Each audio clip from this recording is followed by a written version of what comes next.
Hey everybody, welcome to Away Games, a Chicago Cubs podcast. The Chicago Cubs used to be a baseball team. It was a league, the Major League Baseball, and it was an organization that existed. It was a sport a while back. We're still doing the podcast. I'm Kevin McCaffrey, and I'm here with Adam Mamawala in New Jersey. What's up, Adam? How's it going, man? Great. Why, everything's fantastic. Normal. We hope, anybody listening, we hope you're hanging in there, doing well, that your family and friends are safe and staying inside. It's a weird time for everybody, but hopefully everybody's hanging in there all right, and we can be a brief distraction for a finite period of time, because there is not, in fact, baseball to talk about, but we have made it our point to come up with a couple fun things that we can discuss today to make you feel less bleak for a little bit. We are still intermittently tweeting at Away Games Pod, and we're also on Instagram there, awaygamespodcast@gmail.com. If you want to talk about anything, literally anything. We can talk. We frequently talk about other things besides baseball. We both used to be stand-up comedians. Again, that used to be an industry that existed.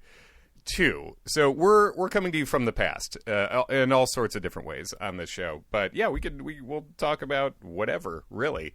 But we're trying to do once a week, keeping that going, talking baseball things of some sort, even if there's not Cubs to talk about. There is, I would say this, of all the episodes we've done, I believe this is episode 110, is that right? Mm-hmm. Ron Santo plus 100. It is the episode 110. This is the least that has ever been happening. Well, yeah, remember the days of it's January or February and the Cubs haven't made any moves and it's not spring training yet, and what are we ever going to talk about? That's nothing compared to this. That's pretty easy. Yeah, it's we thought we knew that baseball was coming, at least, and turns out joke's on you. But we have a couple of. Is there anything general to talk about before we get into? Now we're trying to, like, Adam and I surprise each other with a thing to talk about. That's on this show. Baseball-wise, obviously, I think since we last spoke with Ken last week, Manfred officially gave a little bit of clarification about what they're considering for this year. But if I'm being honest, I'm not overly confident that there will be baseball at all this year. But if there were, how do you feel about the whole playing games in neutral stadiums into November and December thing? I don't like it. Honestly, I'd rather just shorten the season to however much you have to shorten it, even if it's crazy. I would rather, I would rather set a sort of hard end date for when the World Series would be, let's say the first week of November. And then if it's a 100-game season, it's a 100-game season. I don't care. Right. When it comes to that. I think you just, and I also say, I've heard talk about, piling up doubleheaders on Sundays. Maybe do a couple doubleheaders, but I just wouldn't change the schedule at all from what it is. I think it's an insane season.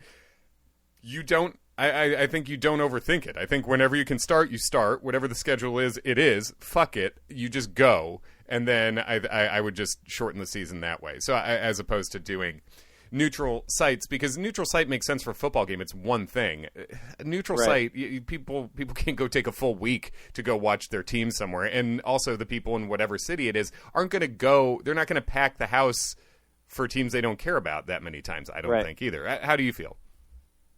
Yeah, I'm kind of with you. I think the thing would be let's say somehow they're able to start, I don't know, July 1st.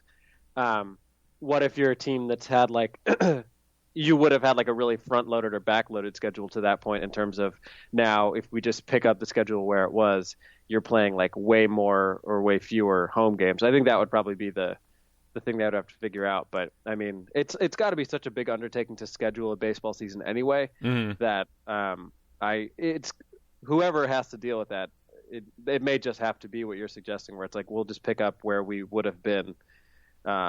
And play out the rest of the schedule. But I think what you're saying is extremely valid. It sucks. Some teams are going to get boned on that, but also we're in the middle of a pandemic that we haven't seen in a century. Plus, you get a baseball season, it's a bonus Right. to me. I think you just make it as easy as you can, and then whatever happens, happens, and then it's just a story of that unique season, which I hope we get to.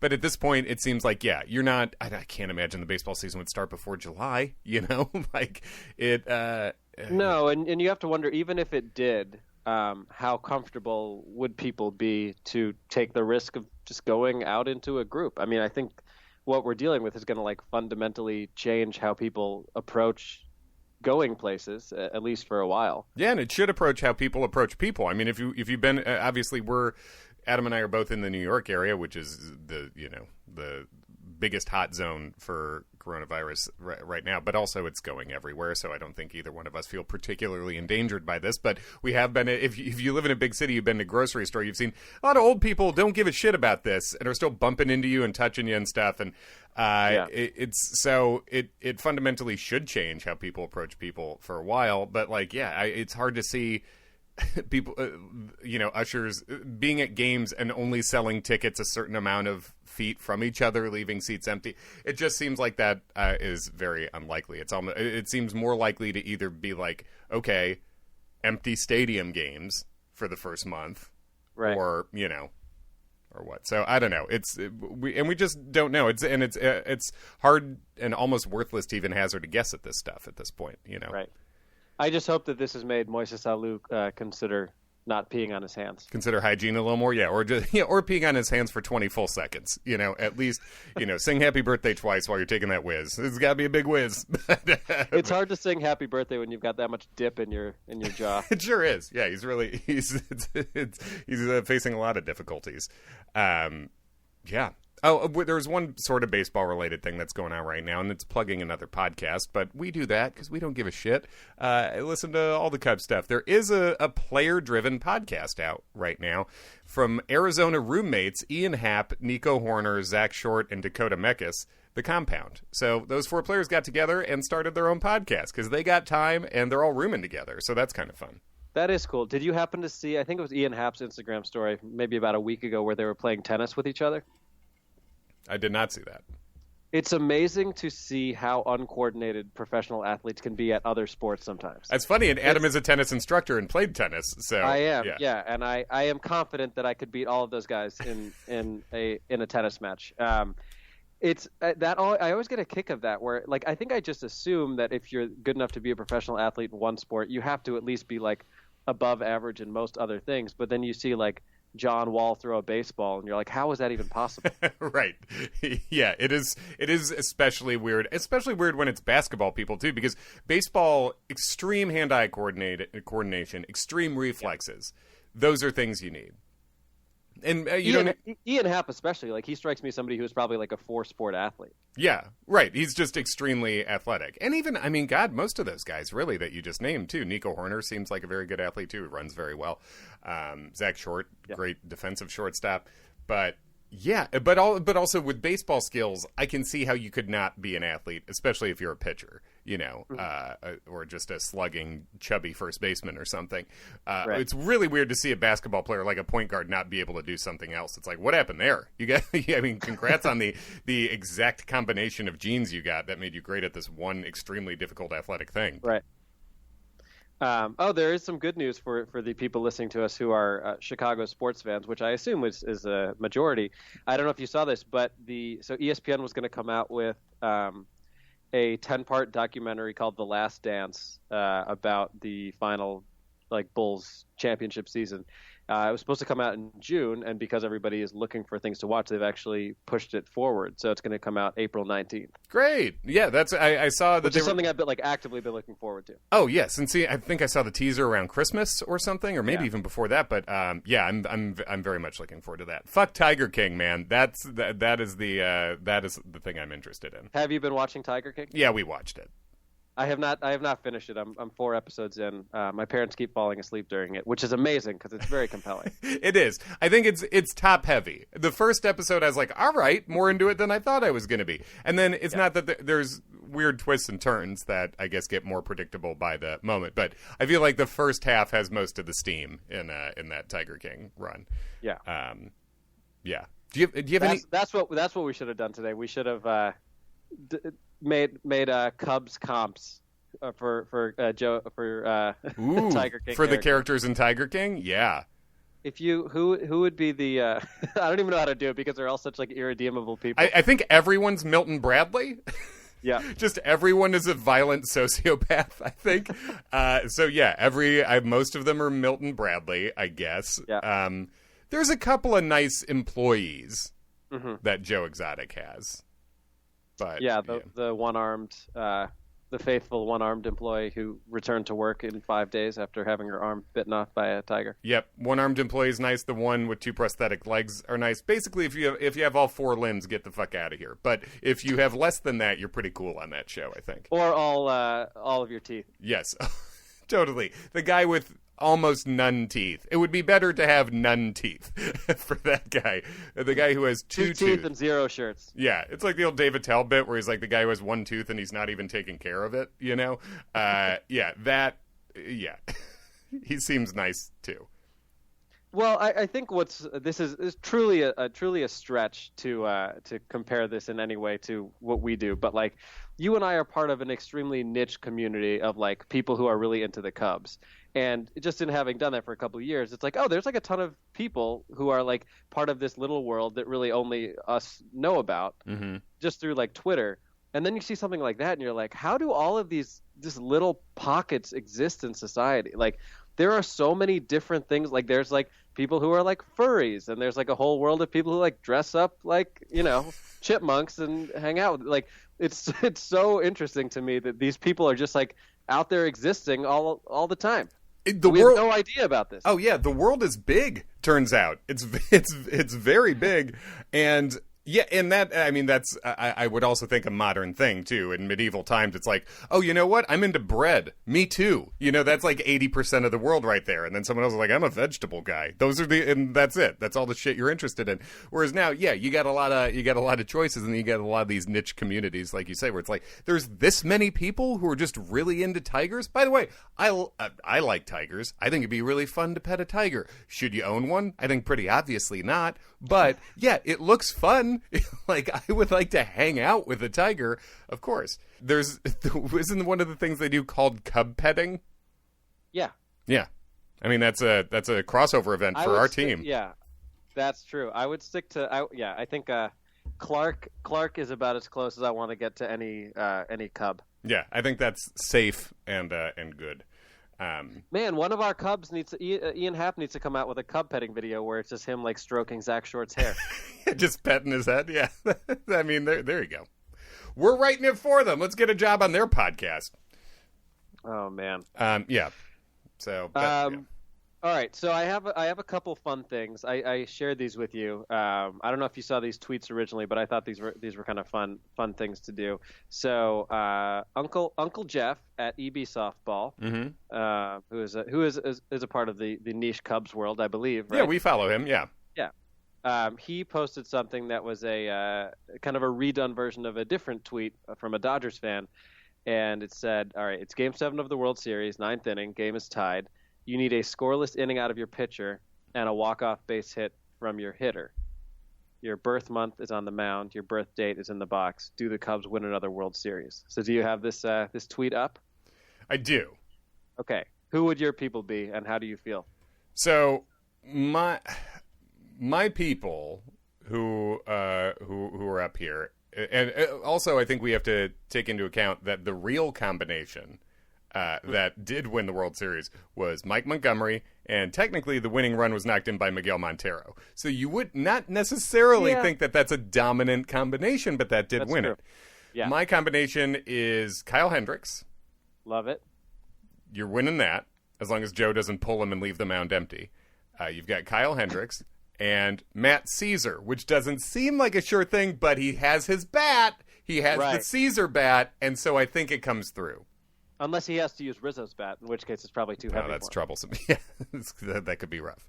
But yeah, June 15th, that's my combo. How about you? I remember a Matt Caesar walk-off hit on a pop-up that. Do you remember that where Greg The Polanco one? Polanco tripped and right?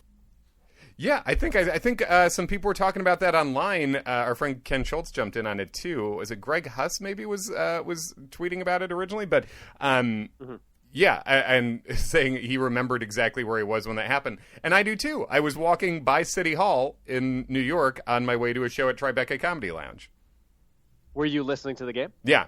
And it's obviously sounded like chaos because, like, what's even happening there? Gregory Polanco. My memory of it was like bottom of the ninth. Bases loaded, 1 out, and Caesar hits this like shallow pop up and like is frustrated with himself because he didn't get the job done. And then Polanco, I think, like catches his cleat or something, and just falls in this very dramatic way. Where it was insane. Yeah, like you said earlier with the tennis thing about how an athlete can just be incredibly non-athletic. Yeah, that was crazy. I mean, that's just a weird way to fall in your life, much less while playing baseball, that Gregory Polanco did. And thank God, that was a lot of fun. Yeah, that's one where probably his teammates talked about that the rest of the year, if not longer. Yeah, and depending on how far out of contention the Pirates were at that time, because I forget exactly, but that might have been a thing no one said a word about the day of, but like later in the season for sure, you know, or if they were way out of it at that time, then fucking talk about it. But yeah. So who do you got? Who's your combo? I've got a pretty solid combo. I've got Cole Hamels on the mound. Great. And I have Wilson Contreras coming up. Gotta like that. So I feel very good about that. Tell you what, even if you had Contreras on the mound and Hamels hitting, I'd feel pretty good. I'd certainly feel good if I had Contreras in right field, having to throw somebody out to keep the game tied. Totally. Which you did against the Pirates, too, a couple years ago. Yeah. Man, don't you just long for the days when the most frustrating thing in your life was the Cubs? Yeah. Yeah, the Cubs have never been so bad I couldn't see my mom. That's never happened. So, of all the pain the Cubs have brought me, that I would say it's more mild case than what we're dealing with on a large scale. Although there was a time that the Cubs were so, I don't know if it's that they were bad, but that I was so obsessed with the Cubs that I didn't want to see my mom, and this is what I mean by that. Back in the days before DVR, we had WGN Superstation, and I would ask my mom to tape Cubs games for me on VHS. You do pretty close to this. You're one of the last holdouts in the world of this kind of behavior. I think that's maybe where I developed that habit. Yeah. And in that horrible final week of 2004, I had just started my first job working at a combo Dunkin' Donuts Baskin Robbins. Hell yeah. Give me a rec. Great job. Great job. It was like $7 an hour, but I ate a lot of munchkins. Yes. So I got some on the back end from eating munchkins. And that whole week, the Cubs were like, trying to hold on to that playoff spot, and they had all those day games. And I was at work, and I had my mom record the games, but she knew the score, and I feel like she's got a bad poker face, and so I would come home and walk straight to the basement and like literally walk in like covering my eyes because I just had this in my mind. I was like, if I see you, however you say hello to me, I'm going to know whether or not the Cubs won. Yeah. If she's too empathetic, like if she's too nice, then shit, And then I proceeded to watch LaTroy Hawkins blow at least 2 games. Yeah. Yeah. Via VHS tape. Hell yeah. Did one of those in person myself. Right. Yes, we did. Yeah. Yeah. What a ticket to have. Yeah. Oh, God. All right. Second one that I thought was fun was what is your 1800s baseball name? Okay. Mine is great. Yours is great? Okay, I'm looking that one up. So you give me yours first while mine loads. So it's based on first name, middle name, and last name. And who is the person who tweeted this, if anybody wants to look it up? Let's see. It is the handle's P. Moringer, so PMOEHRINGER is the Twitter handle. That sounds like it could be an old baseball name. Yeah, Paul Moringer. So my baseball name is Stinky Doll Carruthers. Stinky Doll Carruthers. That's Stinky Doll. Yeah, Stinky Doll Carruthers. I feel like that's a pitcher. Yeah. Either way, I definitely have a handlebar mustache. Yes. I would be, let's see. I would be Kevin Joe Carruthers. Or no, excuse me, Skinny Joe Carruthers. Skinny Joe. Skinny Joe. Skinny Joe Carruthers. My real name's Kevin. Skinny Joe Carruthers. We're both Carruthers because we're both M names. Right. Yeah. Ooh, one off, or 2 letters off. Oh, it would have been nice to be an Encarnacion. I feel like that really would have spiced me up a bit. We've got. Were there Encarnaciones back in the 1800s playing baseball? I don't feel like a lot of them got in the game, to be honest. I don't think so. Yeah, we'd I'm have to trying check. think what the best one would be. I don't know a lot of people's middle names. One of them says Eggs. I don't think anyone was ever named Eggs, to my knowledge. Do you know Ken's middle name? Ken Schultz's middle name? No. But he would be a Skinny, which makes sense. And he Perfect. He's Skinny Johnson. Skinny Johnson. Pretty good. No disrespect, Ken, but No. your nickname is Skinny No Johnson. judgment. Yeah. That's pretty solid. Yeah, so good. Right. Yeah, good. People still getting their meme game on, their internet game on when it comes to baseball. They have had to go back to the 1800s for it, but that's okay. All right, so my thing. This is more general. This is also more like general baseball than Cubs.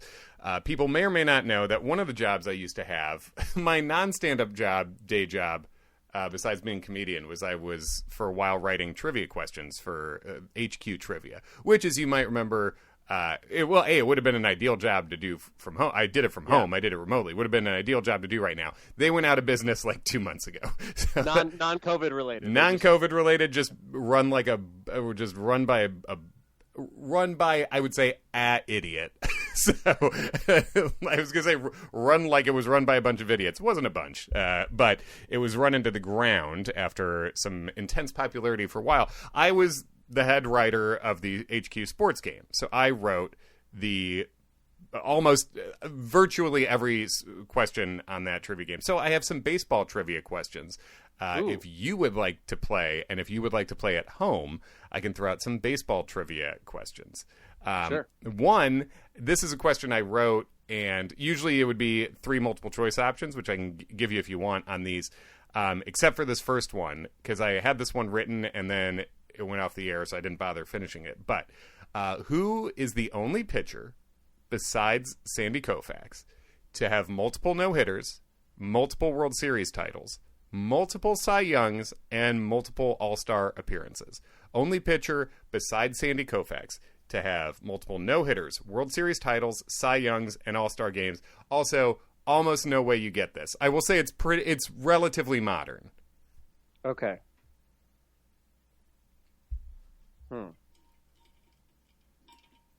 If you're thinking about it at home, it's a pitcher who burned bright and quickly, I will say. Because this guy's not going to make the Hall of Fame, and yet, besides Sandy Koufax, the only pitcher with multiple no-hitters, World Series, Cy Youngs, and All-Stars. Wow. World Series championships. Yeah. So narrow it down that way a little bit. And I'll say it's since 2000. So... Were the World Series, the 2 World Series on the same team? Yes. Okay.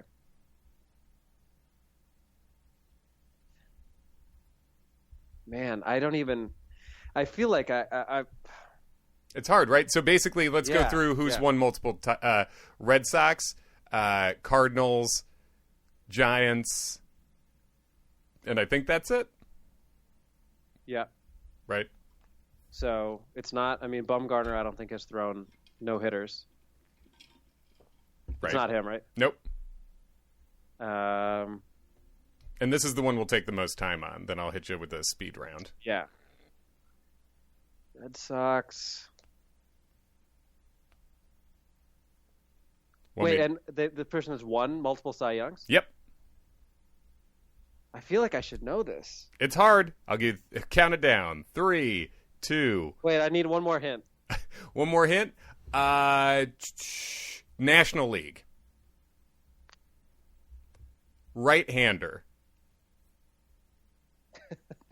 Giants. How do I not know who this is? What's wrong with Tim me? Lincecum. Tim Lincecum? Yeah, Tim Lincecum. He won multiple Cy Youngs? 2 Cy Youngs in his second and third seasons. He won Cy Youngs, and then he threw no-hitters against the Padres in consecutive seasons. He also became the only pitcher to throw no-hitters against the same team in 2 consecutive years. So, pretty insane. He was, I mean, his first 5 years, he's a Hall of Famer, and then burned out pretty quick. But, yeah. Just him and Sandy Koufax, baby. Wow. Yeah, and I think he did. He tried to make a comeback at some point. Yeah, he pitched with the Angels briefly. I think, like a lot.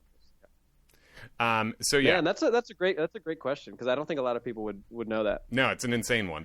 Even when you said Giants, I was like Matt Cain. Like he wasn't even like the first person that came into my head. Sure, and like Barry Zito was on the Giants. Who was a Cy Young winner, but he just won once. Peavy?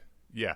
Not that Peavy's on that level, but no, but Peavy had a similar kind of peak. Peavy was one of those guys. Brandon Webb was another one who had a really weird peak like that. Brandon Webb, a lot of people forget about him, but he finished top 2 in the Cy Young for 3 consecutive years.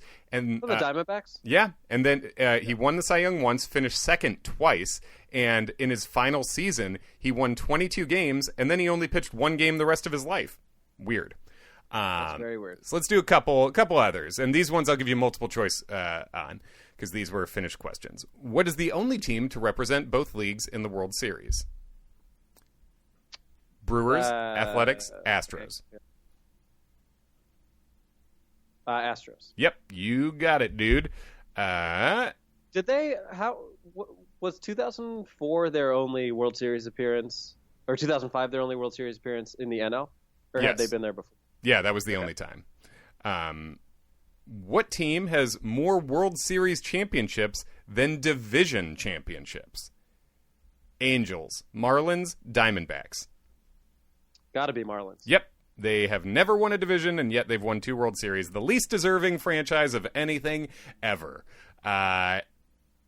What player has the most top 2 finishes in MVP voting? Barry Bonds, Hank Aaron, A-Rod. Wait, it was the most top 2 finishes? Yeah, in MVP voting. I'm going to say Hank Aaron just because of longevity. Great. That's a great guess. It actually is Barry Bonds. How many compared to the other guys? So Stan Musial, Albert Pujols, and Trout have been top 2 7 different times. But so those are actually the closest to Bonds. But Bonds was top 2 9 times. And do you know how many Aaron and A-Rod had? No, but they're behind Stan Musial, Albert Pujols, and Mike Trout. Those guys, those 3 are tied for second. So that's also weird. This is a weird one. Hard. Since MLB went to 6 divisions, which of these divisions has won the fewest World Series titles? And I could give you multiple choice if you want, but basically it's just which division has won the fewest World Series titles. Well, what year did they go to 6 divisions? So 6 divisions would have been 94, right? Yeah. Yeah. All right, well, let me think about this. So definitely not the AL East. I know that's out. Yep, that's right. They've won the most with 9. All Yanks and Sox. Yeah. I'm trying to think. Well, I mean, I could just do this off the top of my head, I think. Right, you probably could. Mean, yeah, I'm not going to do that for the purposes of this discussion, but I'm thinking about it. There's actually 2 there's 2 answers that work. There's 2 that are tied for the fewest. I mean, I think the NL Central is 1 because it's only the Cubs and then the Cardinals have won 2 or 3. Yeah, so it's 3 total. Yeah, Cubs and Cardinals combined for 3, but that still puts them ahead of two divisions. It really? Is the AL. Okay, so it's not. Oh, let me guess. Sure. So it's not. It can't be the NL West. That's out. Yep. The Giants have won 3. Is it the? So the Royals have won and the White Sox have won. Yep, but that's it. Anyone else? That's it. Okay. That's it for the AL Central. And then there's one other division that's tied. Mm-hmm.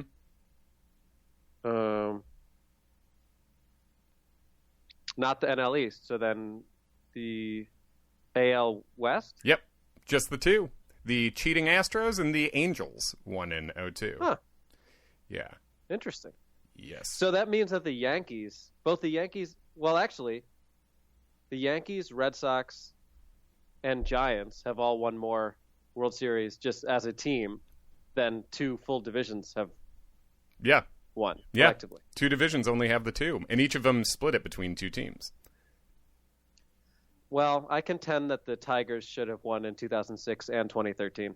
I really wish the Tigers had beaten the Giants at least.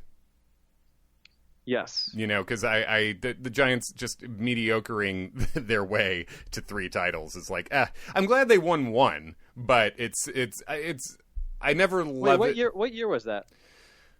Was that 2010 then, or does that 2012? No, 2012. Yeah, that was 2012. Yes. And then 2010 they beat the Rangers. Yes, I'll do 2 more quick ones for you.